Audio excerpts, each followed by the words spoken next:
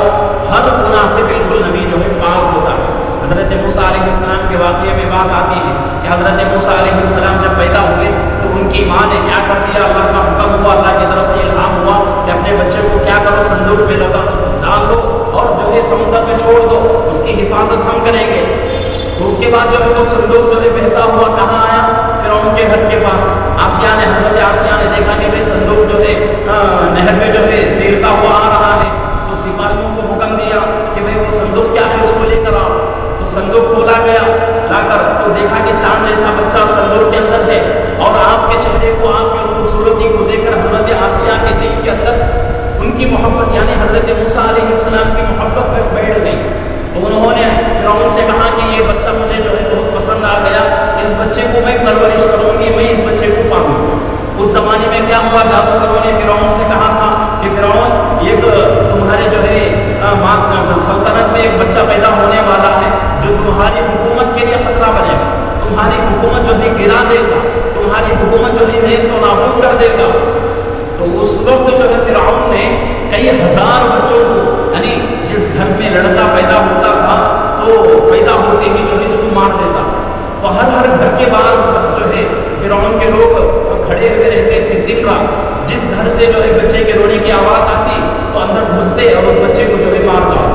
تو یہ جو ہے معاملہ چلتا رہا۔ تو اسی درمیان حضرت موسیٰ علیہ السلام کی پیدائش ہوئی۔ تو اللہ رب العزت آپ کی جو ہے حفاظت کر رہے ہیں، اور آپ کی پرورش کہاں ہو رہی ہے؟ فرعون کے گھر میں۔ اور جو فرعون اپنے جو ہے بادشاہت کے لیے جس چیز کو خطرہ سمجھ کر بچوں کو قتل کر رہا ہے، اسی گھر میں بچے کی پرورش ہو رہی ہے، اور اسی بچے کی، جس بچے کے ذریعے سے اس کی حکومت کو خطرہ ہے۔ تو اللہ کی جو ہے یہ قدرت ہے، اللہ جو ہے اپنی قدرت سے جو ہے اپنا ہر کام کرتے ہیں۔ تو حضرت آسیہ کے دل کے اندر یہ حضرت موسیٰ علیہ السلام کی محبت بیٹھ گئی۔ تو حضرت موسیٰ علیہ السلام کو جو ہے لیا گیا، حضرت موسیٰ علیہ السلام کو نہلایا گیا۔ اب حضرت موسیٰ علیہ السلام کو بھوک لگ رہی ہے، بھوک کی وجہ سے حضرت موسیٰ علیہ السلام رو رہے ہیں، اور اس وقت فرعون نے مصر کے اندر جتنی دالیاں تھی، یعنی دودھ پلانے والی، آج کے زمانے میں تو یہ معمول نہیں ہے، پہلے زمانے میں کیا ہوتا تھا، شاید اب بھی جو ہے عرب کے ملکوں کے اندر ہوتا ہوگا کہ بچہ پیدا ہونے کے بعد ماں جو ہے، خاص جو ماں ہوتی ہے سگی ماں بچے کی، وہ ماں جو ہے بچے کو دودھ نہیں پلاتی تھی، اکثر دوسرے لوگ جو ہے اس بچے کو جو ہے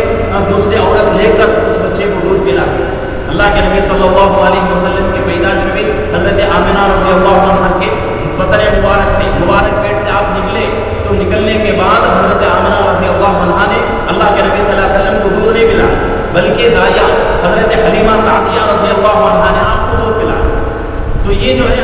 عرب ممالک میں ہوتا تھا۔ تو اسی طریقے سے دائیوں کو بلایا گیا کہ بھئی بچہ جو ہے فرعون کے بادشاہ کے محل کے اندر ایک بچہ ہے، بچہ جو ہے بہت ہی بھوک سے بےتاب ہو رہا ہے، تڑپ رہا ہے، تو چلو دائیا آئے اور دودھ پلائیں۔ اب ایک ایک عورت لے رہی ہے، بچے کو سمجھا رہی ہے، اور بچے کو جو ہے ہر طرف سے جو ہے پھسلا رہی ہے، اور بچے کو جو ہے دودھ پلانے کی کوشش کر رہی ہے، لیکن حضرت موسیٰ علیہ السلام کسی کا دودھ نہیں پی رہے، کسی کا بھی دودھ حضرت موسیٰ علیہ السلام نے نہیں پیا۔ اور اس کی وجہ حضرات مفسرین یہ فرماتے ہیں کہ اس وجہ سے حضرت موسیٰ علیہ السلام نے دودھ نہیں پیا، وجہ اس کی یہ ہے کہ وہ دائیوں کی نگرانی میں دوسرے بچے تھے، ان دائیوں کی نگرانی میں، ان عورتوں کی نگرانی میں دوسرے بچے تھے، اور نبی کی ذات کو اللہ کی ذمہ داری ہے کہ نبی کی ذات کو چھوٹے گناہ سے بھی پاک رکھے۔ تو نبی کی ذات کے اوپر بعد میں آگے کی زندگی میں کسی کی انگلی نہ اٹھے، اس وجہ سے اللہ رب العزت نے حضرت موسیٰ علیہ السلام ابھی بچے ہیں، لیکن ہر عورت جو ہے اپنے چھاتی سے لگاتی ہے دودھ پلانے کے لیے، لیکن حضرت موسیٰ علیہ السلام کسی کا دودھ نہیں پیتے۔ حضرات مفسرین فرماتے ہیں کہ ہر عورت، جو بھی عورت آتی تھی، ہر عورت کے ماتحت ایک بچہ ضرور تھا، تو اس وجہ سے حضرت موسیٰ علیہ السلام نے کسی کا دودھ نہیں پیا۔ اگر کسی عورت کا دودھ پی لیتے تو اس بچے کے ساتھ ظلم کا جو ہے اندیشہ ہو سکتا تھا، ظلم کا جو ہے معاملہ ہو سکتا تھا، بے انصافی ہو سکتی تھی، اور حضرت موسیٰ علیہ السلام کے دودھ پینے کی وجہ سے اس بچے کا پیٹ نہیں بھر سکتا تھا۔ تو اس وجہ سے حضرت موسیٰ علیہ السلام کو اللہ نے اس چھوٹے گناہ سے بھی بچایا۔ اس کے بعد ان کی خود حضرت موسیٰ علیہ السلام کی ماں آئی، اس کے بعد جو ہے حضرت موسیٰ علیہ السلام کی ماں نے اپنے چھاتے سے لگایا اور حضرت موسیٰ علیہ السلام آرام کے ساتھ جو ہے دودھ پینا شروع کر دیا۔ تو نبی کی ذات کو اللہ رب العزت جو ہے اتنا حفاظت کرتے ہیں نبی کی ذات کی، اور نبی کی ذات میں رائی کے دانے کے برابر بھی کمی نہیں ہوتی، رائی کے دانے کے برابر۔ تو اللہ کے نبی صلی اللہ علیہ وسلم یہاں جو جتنی باتیں بیان ہوئی ہیں یہ تو بڑی بڑی باتیں ہیں، اور یہ باتیں کسی نبی کی زندگی میں ہونا نبی کی زندگی کے لیے نقص ہے، نبی کی ذات کے لیے عیب ہے۔ تو یہ چیزیں جو ہے اللہ کے نبی صلی اللہ علیہ وسلم کی زندگی میں نہیں تھی۔ تو ہرقل نے پوچھا کہ تمہارے نبی یعنی جو آدمی نبوت کا دعویٰ کر رہا ہے وہ آدمی تم کو کن باتوں کا حکم دیتا ہے، تو کن باتوں کی طرف تمہیں جو ہے بلاتا ہے؟ تو ابو سفیان نے 10 باتوں کا تذکرہ کیا۔ 10 باتیں جو ہے ابھی میں نے جو ہے کہا ہے وہ 10 باتیں کیا ہیں، تو ان 10 باتوں کا جو ہے ابو سفیان نے تذکرہ کیا اور کہا کہ ہمارے جو وہ نبی وہ محمد جو نبی کا دعویٰ نبی ہونے کا دعویٰ کرتے ہیں وہ جو ہے ان 10 باتوں کی طرف ہم کو بلاتے ہیں، 10 باتوں کی طرف ہمیں دعوت دیتے ہیں۔ تو یہ جو ہے مکمل جو ہے حدیث کا پورا مکمل خلاصہ ہے۔ اگر حدیث کا ترجمہ کرتے جائیں گے تو بہت جو ہے لمبا ٹائم لگ جائے گا، اور دوسری مجبوری یہ بھی ہے کہ اس مجلس میں جو بات آ جاتی ہے تو یہ مجلس والی بات آئندہ مجلس میں ہماری ذہنوں میں نہیں رہتی، تو اس لیے جو ہے اس کو پورے حدیث کا میں نے خلاصہ کر دیا تاکہ خلاصہ بھی اگر ذہن میں رہے تو انشاءاللہ حدیث جو ہے اس کا ترجمہ ہلکا سا ترجمہ ہمارے ذہنوں میں رہے گا۔ تو یہ جو ہے حدیث کا مکمل خلاصہ ہوا۔ تو ہرقل کے اور حضرت ابو سفیان کے درمیان جو ہے بہت جو ہے باتیں ہوئی، اور ان میں سے جو ہے 11 سوالات اس کے پورے جوابات حضرت ابو سفیان نے دیا، اور حضرت ابو سفیان نے 8ویں سوال کے اوپر تھوڑا موقع پایا جھوٹ بولنے کا، لیکن ہرقل نے جو ہے اس بات کو توڑ دیا اور یہ کہا کہ بھائی نبی ہونے کے بعد کوئی آدمی وعدہ خلاف نہیں کرتا، تمہارے اور ان کے درمیان وعدہ ہو چکا ہے، صلح حدیبیہ کا واقعہ پیش آ گیا اور دونوں کے درمیان یعنی مسلمانوں اور کافروں کے درمیان ایک ایگریمنٹ ہو چکا کہ ہم جو ہے اتنے سالوں تک جو ہے جنگ کو بند رکھیں گے۔ تو اس بات کو لے کر وہ سفیان کہتے ہیں کہ اب ان کے ہمارے درمیان ایک ایگریمنٹ ہوا ہے، تو اب دیکھتے ہیں کہ وہ اپنے بات کے اوپر کتنا مضبوطی کے ساتھ جمے رہیں گے، کیا وعدہ خلافی کریں گے یا جو ہے اپنے بات کے اوپر جمے رہیں گے۔ تو اس بات کے اوپر ہرقل حالانکہ وہ مسلمان نہیں تھا، ایمان والا نہیں تھا، بلکہ وہ آپ کی جو ہے غیر اللہ کی عبادت کرنے والا، اس نے کہا کہ جو بھی نبی دنیا میں آتا ہے کوئی نبی وعدہ خلافی نہیں کرتا، وعدہ خلافی کوئی نبی نہیں کرتا۔ تو ہرقل جو ہے حضرت ابو سفیان کی بات کو توڑ دیا۔ تو یہ چیزیں بھی جو ہے ہماری زندگی میں جو ہے جو چیزیں جن چیزوں کا حضرت ابو سفیان یہاں تذکرہ کر رہے ہیں ان چیزوں کی طرف ہمیں جو ہے ہمارے نبی بلاتے ہیں، تو ان چیزوں کو جو ہے اپنی زندگی میں لانے کی کوشش کرنا ہے۔ یہ 10 چیزیں ہیں، اور یہ 10 چیزیں اگر ہماری زندگی میں آ گئی تو انشاءاللہ سمجھو دین کا بہت سارا حصہ ہماری زندگی میں آ گیا۔ اور میں یہ نہیں کہتا کہ بھئی یہ 10 چیزیں جو ہے مکمل دین نہیں، اس کے علاوہ بھی بہت سارا دین ہے، لیکن اگر یہ 10 چیزیں آ گئی تو انشاءاللہ ان 10 چیزوں کی وجہ سے دین کا بہت سارا حصہ ہماری زندگی میں آ جائے گا۔ تو یہ جو ہے ہماری تفصیل کا ہماری حدیث کا جو ہے خلاصہ ہوا ہے۔ تو آج جو ہے لیلۃ الجائزہ بھی ہے، اور دوسرے افسوس کی بات یہ بھی ہے کہ رمضان ختم ہو گیا، شیطان نکل گیا، لیکن مسجدیں ہماری بے نور ہو گئی۔ یہ ایک نماز سے وہ گزری ہے، ایک ہی نماز گزری ہے، مغرب کی نماز سے جو ہے شوال کی تاریخ شروع ہوئی، عشاء کی ایک نماز گزری ہے، لیکن ہماری مسجدیں خالی ہو گئی۔ شیطان کیوں کہ شیطان نکل چکا ہے نا، اب شیطان جو ہے پوری محنت کرے گا، پوری جو ہے جدوجہد کرے گا، پوری جو ہے کوشش کرے گا۔ تو ہماری ذمہ داری یہ ہے کہ ہم نے رمضان کے اندر جو عبادتیں کی ہیں انشاءاللہ اس کا خود جو ہے نور ہمارے دلوں کے اندر باقی رہے اور اس کو ختم نہیں ہونا چاہیے، یہ ہم کو کوشش کرنا ہے۔ یہ اگر ختم نہیں ہونا ہے تو ذمہ داری کیا ہے ہماری کہ ہم جو ہے اللہ کے گھر کو آتے جاتے رہیں، نمازوں کا اہتمام کرتے رہیں، اللہ کی عبادتوں کے لیے وقت دیتے رہیں، کیونکہ زندگی کیا ہے، زندگی کی کوئی گارنٹی نہیں۔ آج جو ہے انسان 100 سال کی زندگی کی تیاری کرتا ہے، لیکن رات ہونے سے پہلے دنیا سے چلا جاتا ہے۔ 100 سال کی جو ہے تیاری آدمی کر رہا ہے، اور آدمی یہ سوچتا ہے کہ بھئی میں ایسا کماؤں کہ کہ میں بھی خوش رہوں، میں بھی آرام سے کھاتا پیتا رہوں، میرے بچے بھی آرام سے رہیں، ان کے بچے بھی آرام سے رہیں۔ 3-3 4-4 پیڑھیوں کا آج جو ہے انسان خیال کرتا ہے، خیال کر کے جو ہے پوری محنت کر رہا ہے، جبکہ اللہ رب العزت فرما رہے ہیں کہ انما اموالکم و اولادکم فتنہ، کہ مال بھی اور اولاد بھی دونوں چیزیں فتنہ ہیں، آزمائش کی چیزیں ہیں۔ آج محنتیں کر کے کتنی بھی محنت ہم کر لیں، کتنا بھی کما لیں، لیکن یہ کمانے کے بعد کیا ہمیں بھروسہ ہے کہ ہمارے دنیا سے جانے کے بعد بچے جو ہے صحیح راستے پر رہیں گے؟ بھروسہ ہے کسی کو؟ کسی کو بھروسہ نہیں۔ کسی کے اوپر بھی جو ہے، یہاں تک کہ ہم جو ہے علماء ہیں، ہم جو ہے اپنے بچوں کے اوپر بھی بھروسہ نہیں کر سکتے، اور ہم یہ نہیں جو ہے بھائی اپنے دل کو جو ہے اطمینان نہیں دے سکتے کہ بھائی ہم عالم ہیں، ہم مفتی ہیں، ہمارے بچے جو ہے سدھر جائیں گے۔ نہیں، جب تک ہم محنت نہیں کریں گے تب تک بچے سدھرتے ہیں، جب تک ہم محنت نہیں کرتے تب تک سدھرتے نہیں، چاہے نبی کا بیٹا کیوں نہ ہو، چاہے عالم کا بیٹا کیوں نہ ہو۔ تو اس لیے ضروری ہے، انما اموالکم و اولادکم فتنہ اللہ نے قرآن میں فرما دیا ہے، تو ان دونوں کو جو ہے، ان دونوں کے پیچھے پڑھ کر اپنے آخرت کو برباد کرنے کی ضرورت نہیں ہے۔ اپنے آخرت کو اگر ان دونوں کے پیچھے پڑھ کر آخرت کو برباد کر لیے تو حشر کے میدان میں اللہ رب العزت جو ہے اپنے اولاد سے سوال کریں گے یا ہم سے سوال کریں گے؟ اپنی زندگی کا ہم سے ہی سوال ہوگا، اپنے بچوں سے سوال نہیں ہوگا، ان کی زندگی کا ان سے جو ہے سوال ہوگا۔ ہاں، یہ ہو سکتا ہے کہ ہمارے بچوں کے بارے میں اللہ ہم سے پوچھے گا، یہ تو ہو سکتا ہے، لیکن ماں باپ کے بارے میں بچوں کو اللہ نہیں پوچھے گا۔ تو اس لیے ضروری ہے کہ آج جو ہے ہم محنتیں جو کر رہے ہیں، کتنی محنت کر کے ہم جو ہے پیسہ کما رہے ہیں، مال و دولت جو ہے اکٹھا کر رہے ہیں۔ اور ایک بات، چھوٹی سی بات میں یاد کروں کہ آج ماحول ہمارا اتنا جو ہے خراب ہوتا جا رہا ہے، اتنا خراب ہو چکا ہے کہ ایک آدمی جو ہے کسی کا انتقال ہو جائے تو انتقال ہونے کے بعد قرآن یہ کہتا ہے کہ اس کا جو مال ہے وہ پورا مال اس کا نہیں، وہ مال اب اس کا نہیں، اس مال میں بہت سارے حصے دار آ جائیں،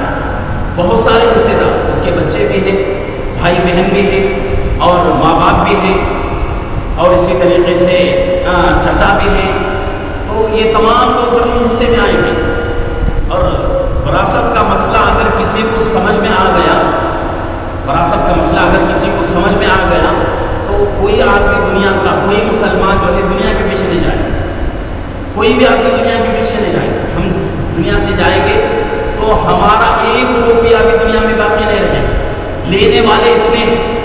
اور ماحول ایسا ہے کہ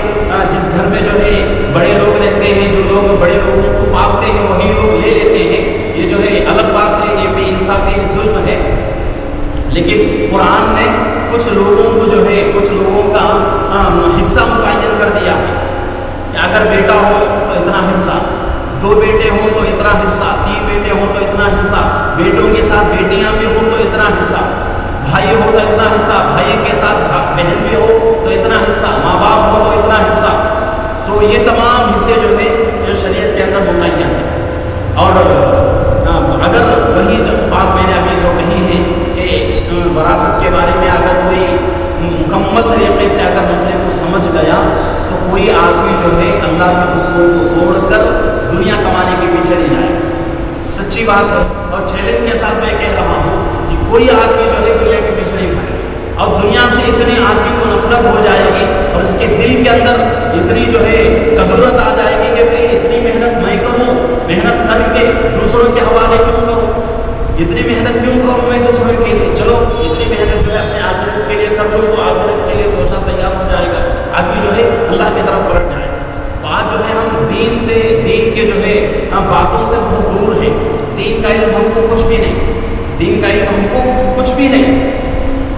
آج ہمیں جو ہے اپنی نمازوں کا مکمل علم نہیں ہے، اتنا جو ہے ہم کمزور ہیں۔ تو اس لیے جو ہے تمام ساتھیوں سے گزارش یہی ہے کہ رمضان میں ہم لوگوں نے جو ہے جو محنتیں کی ہیں، رمضان میں روزے رکھے، تراویح پڑھی، نمازوں کا اہتمام کیا، ذکر اذکار کیا، قرآن کی تلاوت کی، تو اس کی جو ہے چنگاری دلوں کے اندر باقی رہتی ہے۔ اور یہ چنگاری اب جو ہے عید کے بعد جو ہے اس کے اندر کمی ہوتی جو ہے وہ چنگاری ختم ہو جائے گی۔ تو اس لیے اس چنگاری کو ختم ہونے سے بچائیں اور اس چنگاری کو اپنے دلوں میں باقی رکھیں، اللہ کے گھر کو آتے رہیں، نمازوں کا اہتمام کریں، اور